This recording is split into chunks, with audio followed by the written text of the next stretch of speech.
Bonjour les délicieux co-créateurs, je voulais partager le fait de se retrouver à plusieurs dans des petits groupes. C'est ce que j'expérimente depuis plusieurs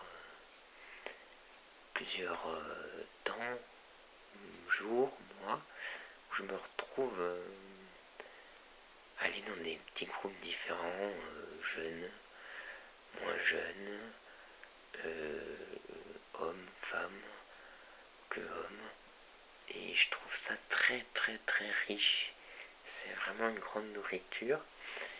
Je faisais une vidéo ce matin parce que encore hier soir, le mois de mai c'est un mois fabuleux, il y a plein de jours fériés et ça permet de se sentir plus libre et d'aller de faire des choses qu'on ferait peut-être pas à cause du planning habituel. Donc ça c'est, je remercie pour ça. Et donc j'ai été là encore dans un autre groupe hier soir. C'était très riche et les partages. Alors le thème là c'était bonheur absolu, bonheur relatif. Il y a des thèmes, des soirées, voilà. Euh, Là c'était très intéressant. J'ai rencontré un couple avec des enfants et j'avais pas vu ça mettre un. Il parlait, moi j'ai expérimenté ça dans mon travail par rapport aux valeurs. Je me sentais pas bien au poste où j'étais. Et, et voilà, j'avais suivi un coaching et il a parlé des valeurs. Et je me dis, bon, ça doit être ça. Ça correspond pas à mes valeurs de travail, donc je me sens pas bien et tout. Donc je l'ai appliqué. C'est vrai que cette année, j'ai changé de poste et je suis 10 fois mieux, tout va mieux. Comme si l'énergie se mettait d'elle-même en place. Ça correspondait juste pas à qui j'étais. Voilà. Donc ça correspond à une autre personne, donc c'est ok, moi je me sens mieux que je suis. Et là, ce couple, j'avais pas vu, mais en fait, ils ont fait ça avec leur enfant, avec eux, et aussi par rapport aux enfants. Donc je trouvais ça très inspirant pour pas leur coller eux leurs valeurs, mais respecter ce qu'ils avaient besoin. Voilà, c'était rigolo. En plus, oui, rien ne vaut la spontanéité des enfants. On était dans une pièce, l'enfant, je me dis, mais qui c'est que ça? Qu'est-ce que c'est que ça qui ouvre la porte? C'était un tout petit bout de chou, mais en énergie, j'aurais cru que c'était un grand truc. Ouais, non, mais la pizza, elle est prête. Enfin, bon, bref, voilà. Pour ceux qui ont des enfants, je trouvais ça inspirant. Et moi, j'aime beaucoup les enfants et c'est. J'en veux pas spécialement, mais j'ai conscience de travailler sur moi. Ça toujours, et c'est une grande source d'inspiration. Travailler sur mes lignées familiales pour les enfants à venir, que ce soit de mes cousines, de ma famille, comme ça, ils n'ont pas à faire. Parce que j'ai bien conscience que nous héritons un héritage familial qu'ils n'ont peut-être pas forcément pu digérer tout ça. Et je sens, moi, dans ma mission de vie, que j'ai ce rôle-là de, de faire. Et d'ailleurs, ça me réjouit le cœur et ça me demande peu d'efforts de faire un peu le ménage. D'ailleurs, hier soir, c'est vers un endroit, ça fait longtemps que j'ai pas été, parce que c'est un peu loin, plus d'une heure de chez moi, et c'était là où habitait mon grand-père paternel. Voilà, pas très loin, pour ceux qui connaissent vers Saint-Gitorix, le pays d'Alice Saint-Trème, voilà. Donc ça me plaît aussi, parce que mon grand-père était ce grand-père-là était très très doux. Ça paraît pas, il me ressemblait pas du tout parce que moi je suis petit, mais il était très grand, maigre et tout. D'ailleurs, il y a un maître bouddhiste, Kalu Rinpoche, qui est pareil, qui est très grand, maigre, et un peu cette énergie là. Ça me fait souvent penser à mon grand-père, qui n'était pas du tout comme Kalu Rinpoche, mais au niveau corps physique, comme il y a les énergies Vata, Pitta, voilà. Enfin bon, bref, ça c'est pour moi, ça me touche un peu. Et voilà, donc je trouve ça important de partager en groupe. Et c'était quelque chose que j'avais appris en coaching, de se mettre dans des petits groupes. Bon, ça se faisait pas, ça s'est mis en place. Et c'est vraiment une ressource d'énergie, vraiment. Et de partager avec autrui. bon, je vais faire un peu plus court. Et pareil, j'ai des soucis avec ma voiture là que je dois réparer. Et de partager avec le mécanicien au travail, ben, il y a une transmission de connaissances qui est riche de cette transmission, voilà, c'est ça que je veux dire, cette transmission là, qui permet de gagner du temps, d'être conforté.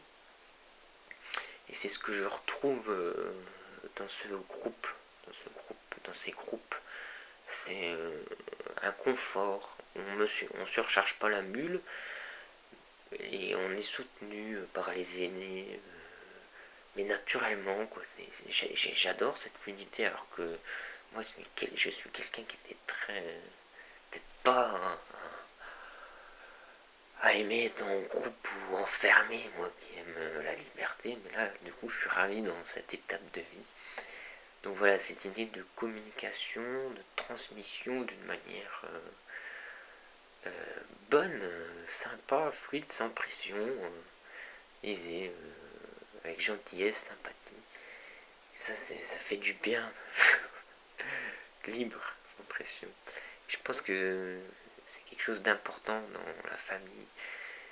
Mon autre grand-père, lui, est dur, et au niveau de transmission, il a du mal à transmettre. Il garde tout pour lui. C'est pas ça, mais ça voilà, du coup, ça me parle là-dessus. Donc, du coup, bah, de faire la vidéo, ça m'éclaire aussi. Et je vous laisse méditer là-dessus. Ah, si, aussi. Et du coup, moi, voilà, donc je suis bien guidé, hein, parce que on peut dire ça. Donc, moi, je vais à ces groupes-là, c'est vraiment pour la puissance du lion, c'est-à-dire gagner en charisme, en énergie et donner cette énergie rayonnée. Parce que j'ai des très bons échanges. Hein. Et en plus, la personne qui m'emmène, moi, c'est Marie-Claude Angélique. Et bon, bah, moi, les maris, c'est une guidance aussi que j'ai découvert, ça. Et qui vient vraiment de la lignée maternelle. Ma maman, c'est Marie-Odile. Ma grand-mère, c'est Marie-Rose. Enfin bon, il y a toujours eu cette... j'ai découvert que j'avais ce cadeau-là en famille. Bon, après, on peut chercher aussi que Marie, ça peut être la plus grande castratrice, hein, parce que, quand même, enfin, de ce qu'ils racontent, hein, de... Parce qu'avoir fait un bébé tout seul, quand même, Joseph, Joseph, il a été un peu mis à l'écart, donc c'est important aussi de voir d'autres aspects, je pense. Ça, c'est très important. Mais bon, je pense qu'il y a cette énergie il faut rester aussi dans cette énergie donnante, nourrissante, sans compter. Je pense que c'est ça qu'il faut rester. Mais c'est là où que je veux en venir, parce que d'ailleurs cette personne qui m'emmène c'est une médecin et elle a un chemin de vie un peu similaire à moi, mais elle plus du côté familial. Bon, j'ai peut-être pas le droit de raconter sa vie, mais pour l'aspect tendance à aider toujours les autres, puis on se rend compte en fait qu'on s'épuise. Ça, c'était le puissant fin. Donc moi, j'en suis venu à beaucoup moins aider les autres, entre guillemets, puisque c'était pas de la vraie aide. Mais pour autant, il y a un truc qui me chagrinait, dans le sens que c'est important quand même. Mais du coup, c'est de le faire à partir d'une énergie où on ne se sent pas fatigué en fait. Donc nous, c'est un peu l'énergie du Bouddha, mais c'est peut-être l'énergie aussi de Marie, cette énergie de joie qui est une vraie aide juste, et en fait ça permet aux autres de pas se mentir, parce qu'on fait miroir, ou c'est... Enfin voilà, donc moi je m'oriente vraiment dans cultiver cette énergie éveillante, afin d'aider les autres, mais c'est être bien dans cette énergie. Et ça, ça demande de la pratique, de la pratique. Et ça m'inspire beaucoup. Et c'est pour ça que je suis attiré vers ça. Donc voilà, beaucoup pratiquer. Voilà. Ah, donc voilà. Bon, je crois que j'ai pratiqué, hein, enfin, partagé sur l'idée des valeurs. Important les valeurs. Et aussi la notion de ce qui m'a plu, tous les 3 mois, de revoir un peu ses objectifs ou vers ses valeurs qu'on tend. On va écrire et puis 3 mois après, on laisse dans un coin mais on y revient pour voir où c'est qu'on en est. Bon, voilà. Allez, belle journée, bonjour férié si vous l'êtes, et sinon be happy.